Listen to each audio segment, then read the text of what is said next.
నమస్తే, welcome to Leo news. ఆంధ్రప్రదేశ్లో land titling act గురించిన ఒక వార్త అయితే హల్చల్ చేస్తూ ఉంది. ఇప్పటి వరకు అందరూ భయపడుతున్నట్టుగానే మరి ల్యాండ్ టైటిలింగ్ యాక్ట్ అయితే ఉండబోతుంది అని ఆ సారాంశంలో అయితే ఉంది. మరి ఇప్పటికీ దీన్ని కేంద్రం అలాగే నీతి ఆయోగ్ సిఫార్సు చేసింది అని చెప్పి అధికార పక్షం దానికి సంబంధించిన నేతలు కూడా ప్రచారం చేసుకున్న పరిస్థితి మనం చూసాం. అయితే ఈరోజు నీతి ఆయోగ్ అయితే మాకు ఈ యాక్ట్పై ఎలాంటి సంబంధం లేదు అని చెప్పి అయితే డిక్లేర్ చేసింది. మరి దీనికి సంబంధించిన మరిన్ని వివరాలు తెలుసుకునే ప్రయత్నం చేద్దాం. మనతో ఉన్నారు senior political journalist Durga Kumar గారు. నమస్కారం సార్. నమస్కారం. మా గవర్నర్ మన వీక్షకులు కూడా నమస్కారం సార్. ల్యాండ్ టైటిలింగ్ యాక్ట్ రాజ్యాంగ విరుద్ధమని కావచ్చు, మరి దీన్ని అమలు చేస్తే మరి ప్రజలు ఇబ్బందుల పాలవుతారని చెప్పి ఇటు ప్రతిపక్ష పార్టీలు కావచ్చు, లాయర్లు, మేధావులు అందరూ కూడా మొత్తుకున్న పరిస్థితి మనం ఏపీలో చూసాం. అయితే దీనిపై ఇది దేశం మొత్తంలో కూడా మా ప్రభుత్వమే అమలు చేస్తుంది అని చెప్పి అధికార పక్షం చెప్పుకుంటూ వచ్చింది. సార్, మరి ఇప్పుడు నీతి ఆయోగ్ అయితే క్లియర్గా చెప్పేసింది దీంతో మాకు ఎలాంటి సంబంధం లేదు అని చెప్పి. సో ఇప్పుడు మరి ప్రభుత్వం ఎలా స్పందించే అవకాశం ఉంటుందంటారు సార్? ఇప్పుడు జగన్మోహన్ రెడ్డి గారికి ఇది ఫస్ట్ టైం కాదమ్మా. ఆయన అనేక విషయాలు కేంద్ర ప్రభుత్వం జోక్యం లేకపోయినా కూడా కేంద్ర ప్రభుత్వం ఆదేశాలతోనే చేశామని ఇప్పుడు కాదు, మొట్టమొదటి నుంచి కూడా వాళ్ళు కేంద్ర ప్రభుత్వం యొక్క పేరును వాడుకుంటున్నారు. అది కేంద్ర ప్రధానమంత్రి కార్యాలయం కూడా గుర్తించింది, కొత్తలోనే గుర్తించి వీళ్ళకి చెక్ చెప్పింది. ఎట్లా అంటే అప్పట్లో కూడా ప్రజా వ్యతిరేక నిర్ణయాలు మొదటి నుంచి తీసుకుంటున్నాడు ఈయన, ఎక్కడ ప్రజావేదిక కూల్చినప్పటి నుంచి. అప్పుడు కూడా ఎట్లాంటి చట్టాలు ఎందుకు చేస్తున్నారు, ఈ నిర్ణయాలు ఎందుకు చేస్తున్నారు అన్నప్పుడు అప్పుడు విజయసాయిరెడ్డి గారు ప్రధానమంత్రి కార్యాలయంతో టచ్లో ఉన్నారు. ప్రధానమంత్రి కార్యాలయానికి తెలియజేసి మాత్రమే ఇక్కడ మేము నిర్ణయాలు తీసుకుంటున్నామని చెప్పారు. అందరూ కూడా ఆశ్చర్యపోయారు. ఇదేంటి, ఈ ప్రధానమంత్రి కార్యాలయం నాలెడ్జ్ కనుకుంటే ఇలాంటి చట్టాలని ఇలాంటి నిర్ణయాలని ఎలా అమలు చేస్తుంది అనేది అర్థం కాల. కానీ నమ్మారు. తెలియదు కదా ఫస్ట్ టైం ఇది అబద్ధం అని.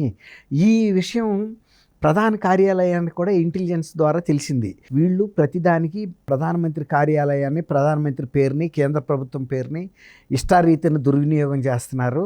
ఇది ప్రజల్లో ఒక తప్పుడు సంకేతం వెళ్తుంది. దీన్ని మనం చెక్ పెట్టకపోతే కనుక నిజంగానే ప్రజలు వీళ్ళకన్నా కూడా బీజేపీ మీద వ్యతిరేకత వచ్చే అవకాశం ఉందనేది గమనించారు. తర్వాత పదే పదే విజయసాయిరెడ్డి గారు లాంటి వ్యక్తి ప్రధాని కార్యాలయానికి పిఎంఓకి వెళ్ళటం, పదే వెళ్ళటం కూడా, తర్వాత బయటకు వచ్చిన తర్వాత ఇలాంటి మాటలు మాట్లాడటం, పిఎంఓతో మేము అన్ని సంప్రదింపులు చేసుకుంటున్నాము, ఎప్పటికప్పుడు ప్రతి నిర్ణయానికి పిఎంఓ ఆమోద ముద్ర ఉందని కూడా చెప్పాడు ఆయన బయటకు వచ్చి. ఒకసారి చెప్పినప్పుడు వాళ్ళు ఒకటే వాళ్ళ నిర్ణయం అంతర్గతంగా విజయసాయిరెడ్డి గారిని పిఎంఓ కార్యాలయంలోకి అలౌ చేయొద్దు ఒకటి. రెండోది, వాళ్ళు ఒక స్పష్టత కూడా ఇచ్చారు. ఆంధ్రప్రదేశ్ ప్రభుత్వం తీసుకునే నిర్ణయాలతో పిఎంఓ కానీ కేంద్ర ప్రభుత్వం యొక్క ఆమోదం కానీ ఉందని చెప్పడం వాస్తవం కాదు. అది వాళ్ళ ప్రభుత్వాలు తీసుకునే నిర్ణయాలు తప్ప ఇందులో మా ప్రమేయం లేదని సుస్పష్టంగా చెప్పారు ఫస్ట్లో కూడా. తర్వాత ఇంకా లేటెస్ట్గా చెప్పాలంటే చంద్రబాబు నాయుడు గారిని అరెస్ట్ చేయటం పెద్ద వివాదం అయింది. అంటే అవినీతి ఉంటే ముఖ్యమంత్రులను అరెస్ట్ చేయొద్దు అని లేదు, కానీ డ్యూ ప్రొసీజర్ ఫాలో అవ్వాలి. ఆ ఫాలో కాకుండా ఆయన వచ్చిన 4.5 సంవత్సరాల తర్వాత ఆయన లండన్ వెళ్ళిపోయిన టైంలో అరెస్ట్ చేయమని కారణాలు ఇవన్నా కానీ మీరు ఏం చెప్పాల్సిన అవసరం లేదు. ముందు అరెస్ట్ చేసి జైల్లో పెడితే మాటికి ఆయన ఏమంటున్నా అంటే నేను ఎప్పుడు జైల్లో లేనని చెప్తున్నాడు చంద్రబాబు గారు. అదే ఆయన పార్టీ శాపం అయింది. ఎప్పుడు ఈ మాట మాట్లాడుతున్నాడు, మనం డిఫెన్స్లో పడుతున్నాము, వీళ్ళేమో 16 నెలలు జైల్లో ఉండొచ్చాడు కదా ఆయన ముఖ్యమంత్రి గారు. దాంతో ఎట్టి పరిస్థితుల్లో 4 రోజులు జైల్లో పెట్టినా కూడా జైల్లో ఉన్నట్టే కదా. ఆ రికార్డు కూడా ఆయనకి లేదు కాబట్టి ఖచ్చితంగా ముందు జైలులో పెట్టమని ఆదేశాలు ఇచ్చేళ్ళాడు. సరే పెట్టారు. పెట్టితే అదేమైందంటే బూమరాంగ్ అయింది. వీళ్ళు ఒకందుకు అనుకున్నారు ఏదో రాజకీయ లబ్ధి పొందామని, ఆయన నోరు మోద్దామని. అది రాష్ట్ర స్థాయిలో పెద్ద చర్చకి దారితీసింది. అసలు ముఖ్యమంత్రులు ఎవరెవరో అవినీతి చేశారు, ఏ స్థాయిలో చేశారు, చంద్రబాబు నాయుడు అవినీతి చేశాడా లేదా, స్కిల్ డెవలప్మెంట్ చేయటం, పిల్లలకి నిపుణత నేర్పటం, ఉపాధి అవకాశాలు మెరుగుపరచడానికి చేసింది, ఇది ఎట్లా అవుతుంది, అసలు ఒక్కటి కూడా పెట్టలేదన్నారు. స్కిల్ డెవలప్మెంట్ సెంటర్స్ అనేక ప్రాంతాల్లో బ్రహ్మాండంగా పనిచేసినవి, చేస్తున్నది, అది ఎగ్జిస్టెన్స్లో అమల్లో కూడా ఉన్నాయి. ఇంతమందికి ఉపాధి పని వాళ్ళు అన్నట్టు 2 లక్షలు కాకపోయినా 1,70,000 మంది అయినా ఉపాధి పొందారు. అది అంతటితో అయిపోవట్లేదు. ఆ కంప్యూటర్స్ కొన్నవి ఏవైతే ఉన్నాయో ఆ స్కిల్ డెవలప్మెంట్ సెంటర్స్ అవి తర్వాత ఈ ప్రభుత్వంలో నిరుద్యోగులకు కూడా సహాయపడేదే. కానీ ఆయన అట్లా చేసి నేను అరెస్ట్ చేసింది సిఐడి, రాష్ట్ర సిఐడి, కానీ ఆయన వచ్చిన తర్వాత మాకు సంబంధం లేదు, ఇది మాకు కూడా నాలెడ్జ్ లేదు, నేను లండన్లో ఉన్నాను, కేంద్రం చేసింది ఏమోనని కేంద్రం మెత్తోశాడు. అప్పటికే అది చాలా వివాదం సృష్టిస్తుంది. జాతీయ స్థాయిలోనూ సృష్టించింది, అంతర్జాతీయ స్థాయిలో కూడా కొన్ని దేశాల్లో ఎక్కడెక్కడైతే తెలుగు వాళ్ళు ఉన్నారో ఐటీ నిపుణులు అక్కడల్లా ప్రదర్శనలు చేశారు. ఆంధ్రప్రదేశ్లో బీజేపీ మీద కూడా వ్యతిరేకత వచ్చింది. ఏంటంటే జగన్మోహన్ రెడ్డి కాదంట చేసింది బీజేపీ అనేది ఒకటి ప్రచారం జరిగింది. దాన్ని వాళ్ళు నష్ట నివారణ చేసుకోవటం కూడా కష్టసాధ్యమైంది. తర్వాత ఇంకోటి ఏంటంటే ఇప్పుడు ఈ కుంభకోణాలన్నింటిలో కూడా బీజేపీకి పాత్ర ఉంది, భాగస్వామ్యం ఉంది, షేర్ ఉంది అనేది వచ్చింది. ఇది పెద్ద పెద్ద కుంభకోణాలు, అరక్క కుంభకోణం, లిక్కర్ కుంభకోణం ఢిల్లీలో 100 కోట్లు జరిగితేనే చీఫ్ మినిస్టర్ని, డిప్యూటీ చీఫ్ మినిస్టర్ని, కవితని అనేక మందిని అరెస్ట్ చేశారు. అది పెద్ద సిబిఐ ఎంక్వైరీ అయ్యి. అలాంటిది ఇక్కడ మేజర్ కుంభకోణం, దేశంలోనే వన్ ఆఫ్ ద బిగ్గెస్ట్ స్కాండల్గా మిగిలింది ఇప్పుడు లిక్కర్ అనేది. మన ప్రధానమంత్రి గారు వచ్చినప్పుడు కూడా చెప్పాడు. అలాగే శాండు, తర్వాత మైనింగు, ప్రతి విషయంలోనూ ఇదే. తర్వాత ఈవెన్ చిన్నపిల్లలకి అంగన్వాడీ ద్వారా ఇచ్చే చిక్కీల మీద కూడా వాళ్ళు ఎంత కమిషన్లు తీసుకున్నారో అర్థమైపోయింది. అప్పుడు కేంద్ర ప్రభుత్వానికి కూడా అర్థమైంది జగన్మోహన్ రెడ్డి గారు తన రాజకీయ లబ్ధి కోసం కేంద్ర ప్రభుత్వాన్ని బఠానీల కింద అమ్మేస్తున్నాడు. మనం ఏమన్నా పోనీ, అతనికి సంబంధం లేదు. తను రాజకీయ లబ్ధి, ఒక 5 పైసల లాభం జరిగి కేంద్ర ప్రభుత్వానికి 100 రూపాయల నష్టం జరిగే విషయం అయినా సరే కాక తన 5 పైసల లాభం లబ్ధి పొందడానికి చూస్తున్నాడు. కానీ 100 రూపాయల కేంద్రానికి నష్టం జరుగుతుంది, ఈ అప్రతిష్ట వస్తుంది అనేది ఆయన ఆలోచించలేదు. అందులో ఒక మిత్రపక్షంగా ఉండి ఇతను ఇలాంటి ప్రవర్తన చేస్తున్నాడు అనేది వాళ్ళు ఆలోచనలో పడ్డారు. గతంలో చంద్రబాబు నాయుడు గారు కూడా బీజేపీకి మిత్రపక్షంగా ఉన్నప్పుడు ఒక ముద్ర ఏముండేదంటే వాజ్పేయి గారి టైంలో కానీ అద్వానీ టైంలో కానీ విశ్వసనీయమైన మిత్రుడు, ఎట్లాంటి కష్ట సమయంలో కూడా ఆయన మనకి డోకా చేయడు, మన వైపు నిలబడతాడు, తన అవసరం కోసం వేరే మార్గాలకు వెళ్ళడం అనేది ఏర్పడింది. అప్పుడు ఆర్ఎస్ఎస్ కూడా కొంచెం హెచ్చరించింది. చంద్రబాబు నాయుడు లాంటి వ్యక్తినేమో దూరం చేసుకోవటం, అవినీతి పరుడుగా జాతీయ స్థాయిలో ముద్రపడిన జగన్మోహన్ రెడ్డి గారిని మీరు దగ్గరికి తీయటం వలన పార్టీ ప్రతిష్ట మసకబారుతుంది, జాతీయ స్థాయిలోనూ మసకబారుతుంది, రెండు తెలుగు రాష్ట్రాల్లో కూడా మసకబారుతుంది. అది ఒక మాతృక ఆర్ఎస్ఎస్ అనేది బీజేపీకి. వాళ్ళు వార్న్ చేశారు. ఇక అక్కడి నుంచి కొంచెం వాళ్ళు క్రిటికల్గా ఉండటం, ఈయన్ని ఒక దూరంగా పెట్టడం అనేది జరుగుతూ వచ్చింది.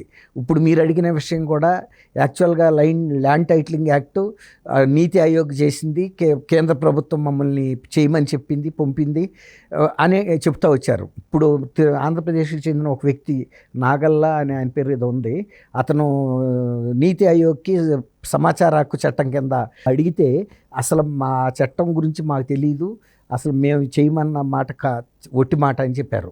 తర్వాత ఇంకా ఇతర రాష్ట్రాల్లో కూడా మీరు ఇట్లాంటి అమలు చేస్తున్నారా అని అడిగితే కూడా మేమేమి ఎవరి మీద ఒత్తిడి చేయలేదు, అమలు చేయమనలేదు.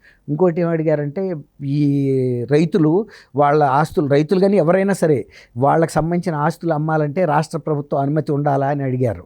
ఎందుకంటే వీళ్ళు చెప్తున్నారు కదా ఒరిజినల్ టైటిల్ డీడ్స్ కూడా మా దగ్గరే ఉంటాయి, మా కంట్రోల్ ఉంటుందని. అది అడిగితే కూడా మేము ఇట్లాంటి చట్టం మేము చెప్పలేదు, చేయమనలేదని ఇంకా స్పష్టంగా చాలా 6 క్వశ్చన్లకి వివరణ ఇచ్చారు. అన్నీ కూడా వాళ్ళ ప్రమేయం లేదని తేలిపోయింది. ఇప్పుడు దాకా సజ్జల రామకృష్ణారెడ్డి గారు కానీ జగన్మోహన్ రెడ్డి గారు కానీ తర్వాత ప్రభుత్వంలో ఉన్న ఇతర పెద్దలు కూడా ఏం చెబుతూ వచ్చారంటే ఇది రాష్ట్ర ప్రభుత్వం చేస్తున్న చట్టం కాదు, అది కేంద్రం చేస్తుంది. నీతి ఆయోగ్ అంటే అక్కడికి వెళ్ళి ఎవరో కనుక్కోలేరు, వీళ్ళని మభ్యపెట్టవచ్చు అనుకున్నారు. అట్లా మభ్యపెట్టడం వాళ్ళ రోజుల్లో సాధ్యం కాదనేది వాళ్ళు గుర్తించాలి. ఈ ఎన్నికల ముందు ముఖ్యంగా ఎందుకు వాళ్ళు వాళ్ళు భుజాన్ని వేసుకుంటారు? నిజంగా కనుక అట్లా కనుక చట్టం చేస్తుంటే ఈ పాటికి ఇతర రాష్ట్రాలు కొన్ని అయినా ప్రతిపాదించాలి కదా ఆ చట్టాన్ని. అందులో వీళ్ళు ఏం చెప్తున్నారు, 100 ఏళ్లలో ఎవడో చేయని పెద్ద సాహసం, ప్రజలకి ఉపయోగపడే పెద్ద చట్టం, గొప్ప చట్టం తీసుకొస్తున్నామని, ప్రతిష్టాత్మకంగా మేమే చేస్తున్నాము ప్రజల ప్రయోజనార్థం అని. దాంతో ప్రజలు కూడా ఎంతో ఆశించారు.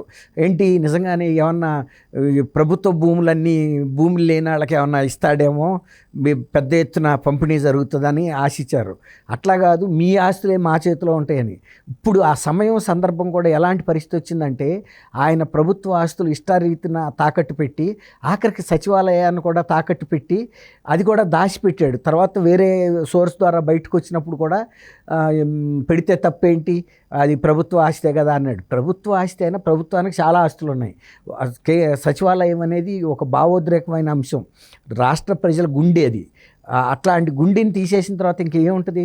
తర్వాత పని పెట్టదలుచుకున్నావు, అది ప్రజలకు చెప్పొచ్చు కదా, అదేం రహస్యం ఉంది. ఇప్పుడు రాష్ట్ర ప్రభుత్వం ఆర్థికంగా క్లిష్ట పరిస్థితుల్లో ఉంది, చాలా ప్రభుత్వ ఆస్తులు మేము తాకట్టు పెట్టాము, ఫలానా ఆస్తుల ద్వారా ఇంత సేకరించాము, ఇప్పుడు ఆంధ్రప్రదేశ్ రాజధాని అసలు ఫస్ట్ అవన్నీ గ్రాఫిక్స్ అన్నారు కదా, అసలు గ్రాఫిక్స్ పెట్టుకుని బ్యాంకులు ఎవడన్నా లోన్ ఇస్తాడా? అట్లయితే రాజమౌళి ఎన్ని వేల కోట్లు లక్షల కోట్లు తీసుకురావచ్చు, గ్రాఫిక్సే కదా ఆయన వేసినవి అన్నీ.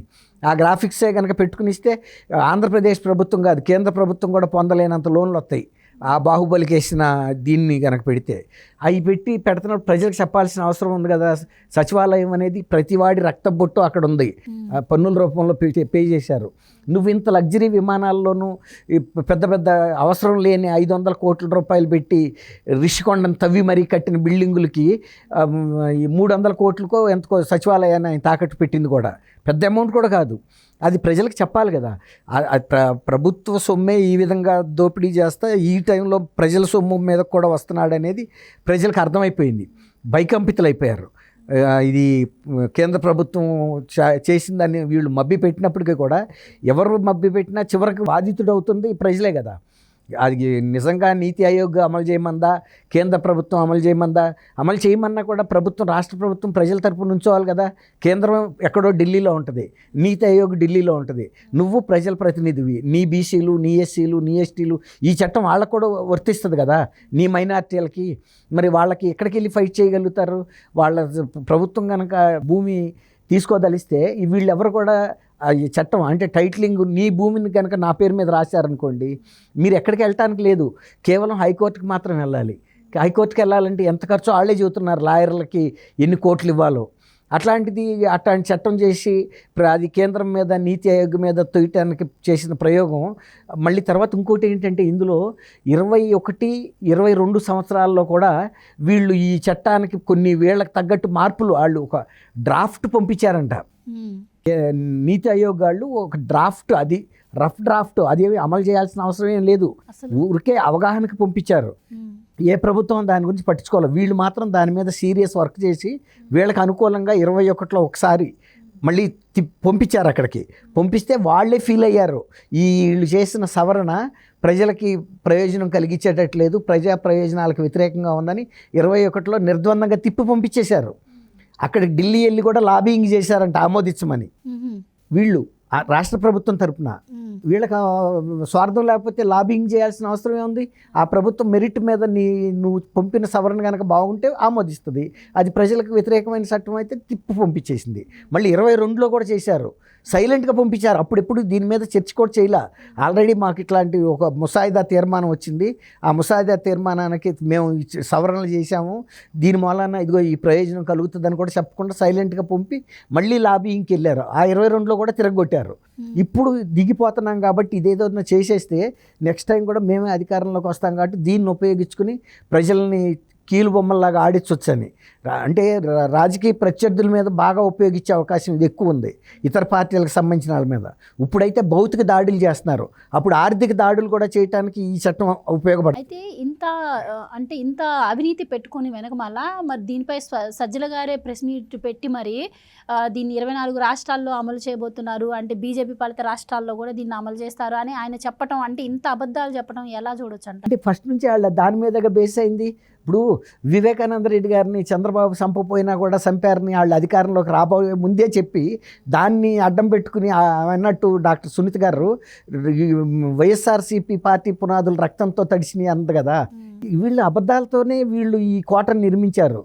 ఒకరి స్థాయిలో కాదు, సజ్జల రామకృష్ణారెడ్డి గారు అబద్ధాలు చెప్పని వ్యక్తిగా ఏం ప్రజలకి విశ్వాసం ఏం లేదు ఆయన మీద. ఎన్ని అబద్ధాలు చెప్పాడు కదా, చంద్రబాబు గారు అవినీతి చేశాడంటే నమ్మట్లేదు, అందుకే మేము ప్రతిరోజు ప్రెస్ కాన్ఫరెన్స్ పెట్టి వాళ్ళ మనసులో కొద్ది కొద్దిగా దీన్ని నింపటానికి ప్రయత్నిస్తున్నామని చెప్పాడు. ఇప్పుడు స్కిల్ డెవలప్మెంట్ అరెస్ట్ అప్పుడు కూడా ఆయనే చెప్పాడు, ఆయన దాచుకోడు ఏది. అయితే దీనిపై సీఎం జగన్మోహన్ రెడ్డి స్వయంగా కేంద్రం ఒత్తిడి చేయబట్టే మేము ఈ చట్టం తీసుకొచ్చామని పదే చెప్పారు. ఇప్పుడు క్లియర్గా అంటే ప్రతిపక్షాలు కావాలని రాద్ధాంతం చేస్తున్నాయి, మా ప్రభుత్వం మీద బురద జల్లే ప్రయత్నం చేస్తున్నాయి అని చెప్పి కూడా ఆ పార్టీ ప్రచారం చేసుకుంది. ఇప్పుడు స్వయంగా నీతి ఆయోగే చెప్పింది, మరి ఏం సమాధానం చెప్తుంది? ఇప్పుడు ఏం చెప్పడానికి ఉంది? ఇప్పుడు చంద్రబాబు నాయుడు సంపలేదు మా చిన్నాన్నని ఇప్పుడు చెప్పాడు ఆయన. అంత పెద్ద అభియోగం చేసి మాకు ఇప్పుడు తెలిసిందని ఈ 5 ఏళ్లలో కూడా అలాగే సైలెన్స్ మెయింటైన్ చేశాడు కదా. జనం దృష్టిలో జగన్మోహన్ రెడ్డి చెప్పింది అట్లాగే నిలిచిపోయింది. అట్లాంటప్పుడు వాళ్ళకి ఏం పెద్ద సిగ్గుపడే అంశం ఏం లేదు ఇందులో. వాళ్ళు దేన్నైనా తిప్పి ప్రతిపక్షం మీద వేయగలరు. అదే అలవాటు కిందకు వచ్చింది. ఇప్పుడు ప్రజలే వాళ్ళని తిప్పికొట్టే పరిస్థితి వచ్చింది. అందుకే ఇవాళ వాళ్ళు గెలిచే పరిస్థితి లేదు. ఇక వాళ్ళు మొహం తప్పించేసి వెళ్ళిపోతున్నారు. ఇంత పెద్ద చట్టం కుట్ర చేసి ఇంకా పైగా కేంద్రాన్ని మీద అన్నారంటే మరి ఏ రాష్ట్ర ప్రభుత్వం దీన్ని ఎందుకు చట్టంగా చేయలేదు? దాంట్లో వీళ్ళు చేసిన సవరణలు ప్రజలకి నష్టం జరిగి ప్రభుత్వానికి లాభం జరిగే విధంగా వాళ్ళు టైటిలింగ్ యాక్ట్ని పెట్టారు. అది ఇంతవరకు ఏ రాష్ట్రం చేయని మాట కరెక్టు. బ్రిటిష్ వాళ్ళు కూడా చేయలే ఇట్లాంటి చట్టాలు. బ్రిటిష్ వాళ్ళు కూడా చేయలే. మీ ఆస్తులకి మీకు రక్షణ మేము కల్పిస్తామని చెప్పారు, చేశారు కూడా. మన పూర్వీకులందరూ ఆ రోజుల్లో ఎవరు కూడా ప్రభుత్వం డబ్బులు తీసేసుకుంది, మా ల్యాండ్ లాక్కుందని బ్రిటిష్ ఆయన కూడా అనలేకపోయారు కదా. వాళ్ళు పన్నుల వరకు తీసుకున్నారు కానీ పండిన దాంట్లో 4వ వంతో 5వ వంతో భూమి మాదని ఇప్పుడు వాళ్ళు అనలేదు కదా. వాళ్ళన్ని భూములన్నీ ఇక్కడే వదిలిపెట్టి వెళ్ళారు కదా. కాబట్టి బ్రిటిష్ ప్రభుత్వం కన్నా కూడా దుర్మార్గమైన చట్టం చేయడానికి ప్రయత్నించారు. అది ముందే వీళ్ళే పబ్లిసిటీ, మేము 100 ఏళ్లలో ఏ ప్రభుత్వం చేయలేనంత పెద్ద ప్రయోజనాత్మకమైన చేస్తున్నామని. తీరా చూస్తే ప్రజలకు ఉరితాళ్ళు అయ్యి. ఫైనల్గా అంటే ప్రజల ఆస్తులు కొట్టేయడానికే ఈ చట్టాన్ని తీసుకొచ్చింది వైసీపీ గవర్నమెంట్ అని అనుకోవచ్చా? అనుకోవటం కాదు, ప్రజలు కూడా అర్థం చేసుకున్నారు. ఏ రాష్ట్ర ప్రభుత్వం చేయలేదు, ఈ ప్రభుత్వం చేసింది. ఈ ప్రభుత్వం దుర్మార్గమైన ఆలోచనలో ఉంది. ప్రభుత్వ సొమ్ములన్నీ కూడా తాకట్టు పెట్టినా కూడా దీని దందాహం తీరలేదు. ఇన్ని అప్పులు చేసినా ప్రజలకి కూడా వేధించడానికి కూడా ఉపయోగించదలుచుకున్నారు దీన్ని. మరీ ముఖ్యంగా ఇక ప్రతిపక్షం అనేవాడు ఎవడన్నా కదిలాడంటే కనుక నీ భూమి టైటిల్ కనుక తీశారనుకోండి, వాడు ఆఫీసుల చుట్టూ తిరిగి ప్రభుత్వానికి మహాప్రభు అని సరెండర్ అవ్వాల్సిందే. అది అనమాట. Thank you so much. Thank you అమ్మా.